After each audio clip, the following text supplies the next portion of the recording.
Ես ուզում եմ հիշեցնել վերջերս ամերիկյան մամուլում մեր այսպես ասած ընկերներից մեկի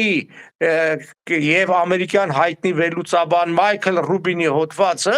շատ այն հստակ պատճառով որ առաջիկա 10 տարին կստատ նշեց մինչև 2036 թվականը Թուրքիան տրոհվելու է սա ամերիկյան այդ Բոլտոն եւ այլն այդ թիմի տեսակետն է որոնք գտնում են որ Թուրքիան այս տեսքով վտանգավոր է Միացյալ Նահանգների շահերի համար որովհետեւ սա բերում է նրան որ անկառավարելի է դարել Թուրքիան հավակնություններ ցուցաբերում այդ ունավ Իսրայելի նկատմամբ ի վերջո պիտի հասկանանք Իրանի նկատմամբ այս քաղաքականությունը ամնի մեծապես խարսխված է Իրանի Իսրայելի նկատմամբ քաղաքականության այդ ճշտամական հիմա նույնքան եւ ավել ճշտամական է Թուրքիան հետեւաբար ամերիկան այդ պիտի իր սլակ ուղի Թուրքիայի դեմ ինքը թույլ չի տալու ինչպես Էրդողանն է ուզում ինչպես ինքն ասում ազատագրել Երուսաղեմը վերականգնել խարիֆատը որտեղ հիշենք 1517 թվականից մինչև 1924 թվական իսլամական աշխարհի առաջնորդ այսինքն Սուլթան Խալիֆն էր այսինքն Թուրքիան էր իսլամների առաջնորդը եւ Երուսաղեմը այստեղ կարևորագույն դեր ունի դրա մասին Էրդողանը բացահայտ է խոսել հիմա մյուս օգուտը դա է Թուրքիայի շեղումն է այսինքն որ տեղի կունենա ձեր նշած Հայաստանի տնտեսական օգուտը մենք բազմիցս ենք նշել որ հիմնական մրցակիցը Միացյալ Նահանգների Չինաստանն է եւ այս բոլոր հակասությունները լինի Ռուսաստանի դեմ Իրանի դեմ ացանցիալ են Չինաստանին զսպելու Չինաստանին ավելի տնտեսապես խեղճացնելու Այո, այդ քաղաքական Այո, այդ որտեվ քանի որ Միացյալ Նահանգները հասկանում են որ Չինաստանի դեմ ուղղակի պայքարը կամ պատերազմը անհնար է հաշվի առնելով այդ երկրի տնտեսական, ռազմական, հատկապես դեմոգրաֆիկ հզորությունը, ուրեմն պիտի կտրեն ռեսուրսներից, մատակարարներից, ճանապարհներից, շուկաներից Դա ինչպես պիտի արվի, դա միայն չես կարող կտրել, դու պիտի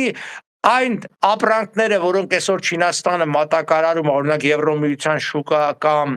Միացյալ Նահանգներ, պիտի փոխարինվեն, այսինքն դրանք պիտի լինեն նույնքան եւ ավել որակով եւ նույնքան ու պակաս գնով Իսկ աշխարհում մի երկիր կա, որը կարող է փոխարինել Չինաստանին, դա Հնդկաստանն է։ Եվ դրանով է պայմանավորված Հնդկաստանի հետ Միացյալ Նահանգների այս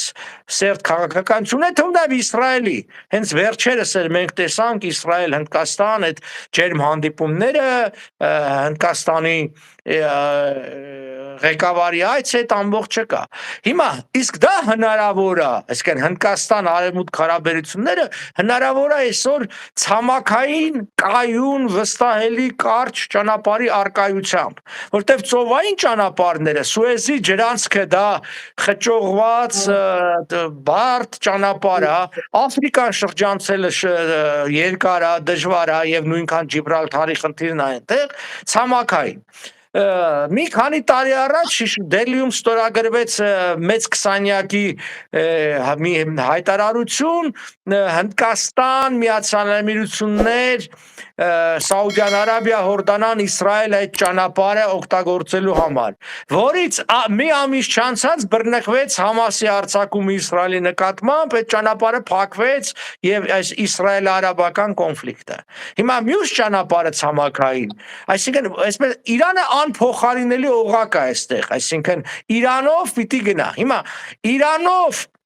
մի ճանապարհը դեպի Եվրոպա, դա Ադրբեջան, Ռուսաստան, Եվրոպան է, որ Միացյալ Նահանգները շահագրգռված չեն Ռուսաստանի ներառմամբ, դե Թուրքիայի տարբերակը դուրս է գալիս, որտեղ Թուրքիայի ճշնամաբար են տրամադրված, եւ մնում է Հնդկաստան, Իրան, Հայաստան, Վրաստան, Եվրոպա այդ ճանապարհը։ Եւ այդտեղ Նախիջևանը կարևորագույն դեր ունի, որտեղ երկաթուղու այդ փոքր հատվածը, այսինքն Նախիջևանի ջուղա երասխանցնում է բանով, Նախիջևանով։ Եվ այսօր միակ գոյություն ունեցող, բայց չգործող երկաթուղին դա է։ Այսինքն Իրան, Նախիջևան, Հայաստան, Վրաստան։ Այս պատճառով է, որ հարվածը ասվեց Նախիջևանին եւ Նախիջևանի ոնց որ ասած ապագայից է կախված այդ երթուղու գնալը եւ պատահական չէր որ Ալիևը մի երկու ամիս առաջ փոփոխություն կատարեց Ադրբեջանի սահմանադրության մեջ այդտեղ Նախիջևանի կարգավիճակը փոխելով լավ հասկանալով որ ոնց ինչ ամպեր են կուտակվում Նախիջևանի գլխին որտեվ հարց էին դնելու որ Նախիջևանը Ադրբեջանի մաս չի եւ Կարսի եւ Մոսկվայի ներողություն պարոն որ ընդհատում եմ բայց չէ որ արդեն պայմանագիրը Նախիջևանի որ լրացել է նաև հնարավոր չէ դա առաջ բերել եւ ընդհանրապես Ադրբեջանին զրկել այդ իրավունքներից Դե ով պիտի առաջ բերի պայմանագիրը կարող են վերանայել պայմանագրին կողմ հանդիսացող երկրները Նախիջևանը որպես պրոտեկտորատ Ադրբեջանի կազմում առաջին անգամ ամրագրվել է Մոսկվայի 21 թվականի մարտի 16-ին հետո դրանից ածանցվող 21 թվականի հոկտեմբեր Կարսի պայմանագրերում ուրեմն կամ պիտի Մոսկվան այդ հարցը բարձրացնել կամ Երևանը Բաքուն ու Թիֆլիսը բնականաբար Բաքուն բարձրացնող չի Կարսի պայմանագիրը Թիֆլիսը դրանից վաղուց ասենք հրաժարվում մնում էր Հայաստանի հարցը այ մենք որ ասում ենք որ Իրանի ճակատագիրը Իրան արևմուտք հարաբերությունների զարգացումը մեզ համար վճռորոշ նշան ինչու համար տեսեք հարց առաջանում իսկ ինչու արևմուտքը չի աջակցում իրական արևմտամետ ուժերին ոնց որ օրինակ Բևերնա չէ Այդ հարցը կա, մենք տեսնում ենք, մենք չունենք այդ աջակցությունը կամ բավարար աջակցություն չունենք, մենք հանդիպում ենք, քննարկում ենք, բայց քայլ չի արվում։ Ինչու՞։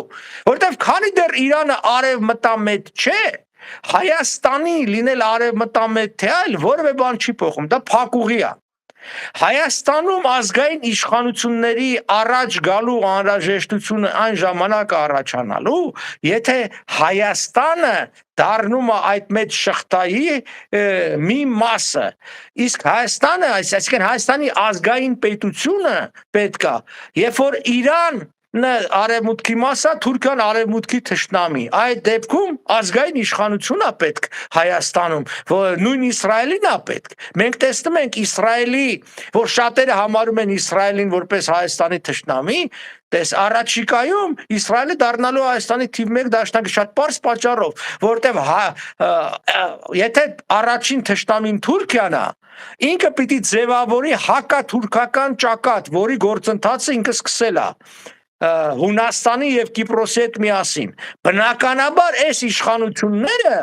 այլևս պիտանի չեն արևմուտքին ու Իսրայելին որովհետեւ սա ընդհակառակը պրոթուրքական իշխանություն է Հայաստանի ներկա իշխանությունը պրոթուրքական իշխանություններ են բայց Հայաստանում քայլեր չի ձեռնարկվում որովհետեւ դեռևս Իրանը մաս չի կազմում այս ամբողջ գործընթացին